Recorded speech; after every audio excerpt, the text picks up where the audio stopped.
Thanks everyone or who is on for joining us. This is a wonderful hotel room in New Jersey. Yeah, it's been obviously a strange week where we could feel so positive about a lot of things, and then some minute things that have gone against us, and that's defined the result of the game. I think looking ahead to Gotham, this is an exciting team that has different threats that we faced and felt that only 3-4 weeks ago. But also a team that we feel like we have some unfinished business with, because while we got the result, I think we put in a performance where we felt we could hurt them a bit more, and that's how we feel going into this game on Sunday, that we've got to understand the good things we did do to have the type of dominance we had over them last time, but we can improve, we can be better. And then obviously from Orlando game, similar story. This was a really tough game for us, and I couldn't be prouder of how the group applied themselves, how they emptied the tank. Yeah, unfortunately, we got a little bit too desperate there in the second half and just moved away from some things that make us successful. I think that's normal when you're chasing a game, and we want to fix that. We want to be in a position where we're not chasing the game, but also learn from that experience, if we are, how we can structurally ensure that we increase our chances and stick to who we are in the final moments, in the final third. So looking forward to this challenge, big one for us, important one for us, and yeah, I wouldn't rather be in this position with any other group. All right, Grant Little, we'll start with you if you want. It's a smaller call today, so Grant, if you want to ask a few questions, you can go ahead and do that.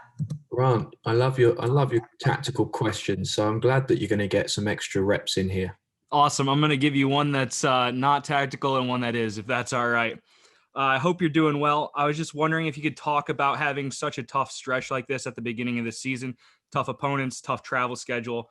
Now you're at the end of that stretch. What is the physical and mental preparations for this last game in the stretch? And does it change from a regular match? And then I just wanted to know about your general tactical thoughts about how Gotham might set up, because in that final we saw kind of that tale of two halves, with them sitting deeper and then opening up and pressing a little more in that game. You created chances in both. Is there something that you're expecting? You're preparing for everything, obviously, and just how you think that game might go. Yeah, I think first of all about the stretch, it would have been wonderful to have some points from the last two games and be in a better position. I think mentally it almost makes this toughest moment, this toughest game of the final part of the stretch easier, because we haven't. So the mind is taking over. We're focused. We're hungry, and for, I think mentality is no way we're leaving New Jersey without what we came to get. And yeah, we understand that that's, we don't just get to wish that or want that into reality. We have to improve tiny details, but we can't forget the huge amount of positive things. It was superb to hear of leaders after the game it's a strange feeling. It's a weird feeling when, in their opinion, they're playing on such a strong team that's dominating so many areas, but we also didn't dominate the most crucial areas. And this is going to be a journey throughout the whole season. Scoring goals is a key part of the game. It's one of the hardest parts of the game, and it's even harder when you're playing against a low block defense. You see it in the best teams in the world, women's teams, men's teams. It's a tough thing to be able to break down. We feel confident and what we've identified to increase our chances, improve our structure in those moments. We're facing a 6-3-1 in the end there for the last 10 to 15 minutes. We hadn't faced that before. We adapted during and got some more success, and we can learn from that experience. We haven't chased many games in the last 12 months. We haven't faced a lot of low block defending a lot in the last 12 months. So while we've built this team to be very, very effective, there's going to be brand new and different challenges all year. And of course, a individual piece of quality can often get us out of trouble. We're going to rely on our team being our strength, and our team still is growing and evolving. Doesn't matter how good we were in the Challenge Cup or our first game of the season. This is a team in progress, and yeah, the fact that we got 21 regular season games to go is a massive positive because we need points. There's a long way to go. I'm just excited to be able to play so soon, to be able to get some of those cobwebs and frustrations out and make the tweaks. Grant, I apologize. You hit me with the first one about the schedule. Second one, I think it was a little more tactical about the team. You want to remind me?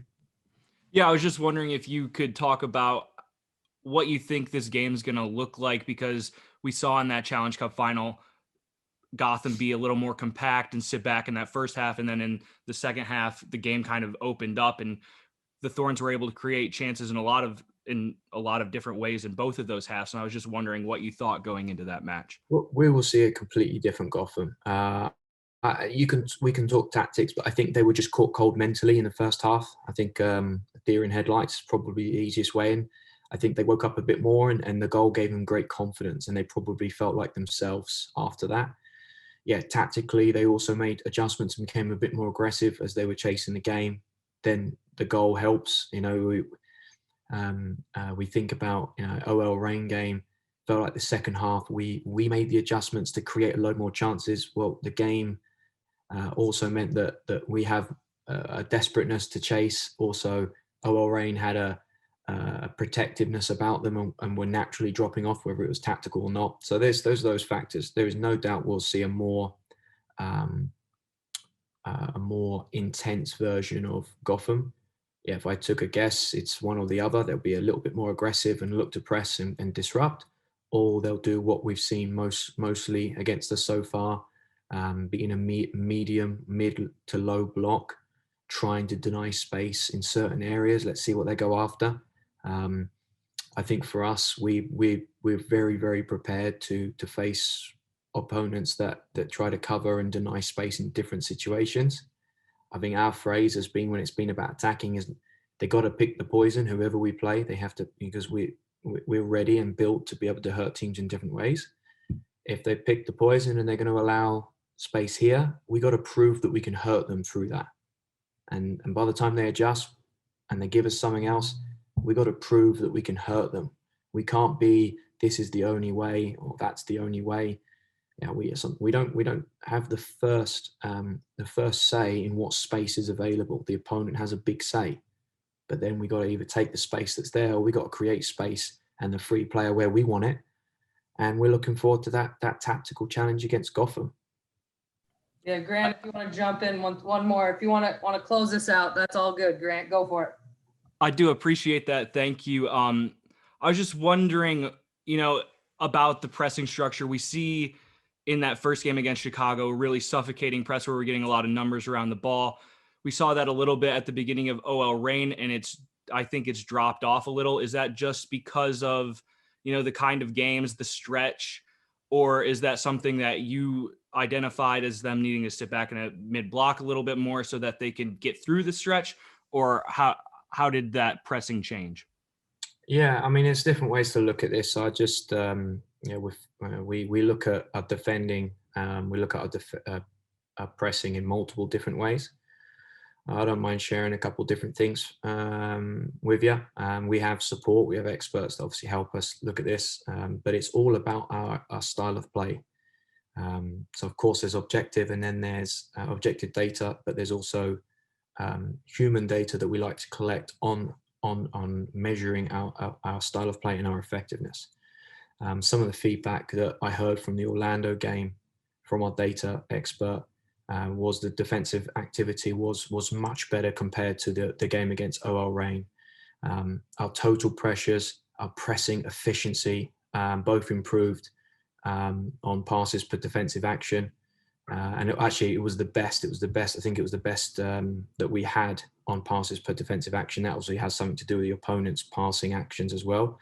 But we won the ball in the attacking third a lot. Another important area that we look when it comes to defending, we look to win the ball in front of the midfielders or in front of the forwards 75% of the time. Against Orlando, we won it 62.5%. against Chicago, we won it 62%. Against the Reign, it was 66. So 66 against the Reign. So that was a game where we won it in those areas a little bit more, but we weren't efficient as efficient against the Reign. We had to do more to get more. And of course, when you're playing a tight schedule, you want to be efficient with your energy. We also look at winning the ball in front of the defending backline 90% of the time. We won it 87.5% against Orlando, 90% against Chicago, 87.5%, the same than Orlando against the Reign. Defensive transition. We love to force a turnover or regain the possession in 4 passes 75% of the time. Against the Reign, against Orlando, it was our best work in defending transition. We'd done it. We achieved that 72% of the time, winning it or forcing a turnover within 4 passes, 72%. Which is, this is a transition league, Grant. It's our outrageous stat, and Orlando's game plan is transition. I think they did a good job at double switching us a couple of times. They had one piece of success from it and got a moment on goal, and the other time we were fine. But we had to be really good, knowing the game could get stretched in the heat with tiredness.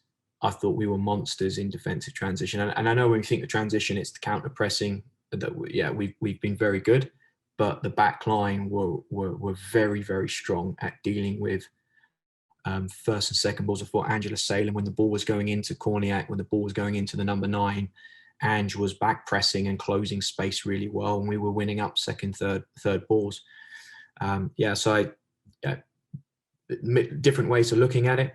I think that's a data perspective of some numbers for how we see the game and look at the game. Doesn't mean it's right, doesn't mean it's wrong, but it's our way.